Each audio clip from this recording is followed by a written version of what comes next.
My fellow Nigerians, abeg, make una help me beg Leko, Big Brother Naija. March this year, I come Nigeria, so I come meet Lekon for Quilos for VI club, Quilos club for VI. So we come with me and my friends and Lekon friend. So we come there together. We come dey drink. We drink. And the next day, I won't catch my flight the next day. So I follow Lekon go house. Lekon Big Brother Naija. I follow and go house. So we come fuck normally. I can't come back to where I dey stay. So not knowing say I don't get belle. So after I come dey vomit. I can't say I don't get belle. So the number wey he give me now, because now one night stand. So number wey he give me maybe no correct, because me that I don't drink. The number they try and they call and the number no they go. I don't call, you know they go. I don't know I want to reach a family. I don't know I want to see him till I can finally see him for Big Brother Naija. So when I see him, I can say, this is the guy.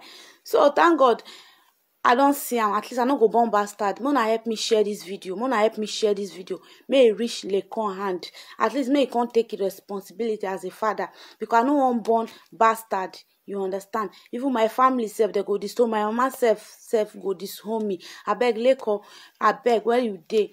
Come, because he know me. If una show on this video, he know me. He know my face. Wanna see my face. Lekon know me. If you show on this video, he knows me.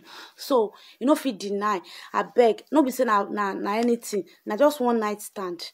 And I no get where I go sleep. I need to catch my flight. So I got to follow him to his house so that I go spend the night with him. The next day I go travel. I don't know say I go carry belle. I beg, Mona help me share this video. May it reach in hand. May it reach his family in hand. So that he go come take responsibility of his child. My phone number now +9 178 976 7138. My number be that. Or if you know if you reach me for my number, my Instagram name now, call me Dera. So I beg, at call me Dera. If you reach me for them, if you know if you reach me for my number, Nicole Big Brother Naija, I beg. I'm pregnant for you. This video, Mona show, make sure say this video reach Nicole hand. May una help me, Nigeria people. I beg, Mona help una sister. No one bomb bastard. I beg. I beg una. Now make me I con this Facebook. So why I con this internet? So say make I tell una. Mona help me beg Lekon. Say that girl you carry for one night stand. Say you don't get belle, so that you can't take care of my pikin. I beg. I don't know. I want to know. I know they Nigeria. If I dey Nigeria, I fit go the house where be say we foresee. But I know they Nigeria. I no one bomb bastard. I beg. Mona help me. Thank you. God bless you now.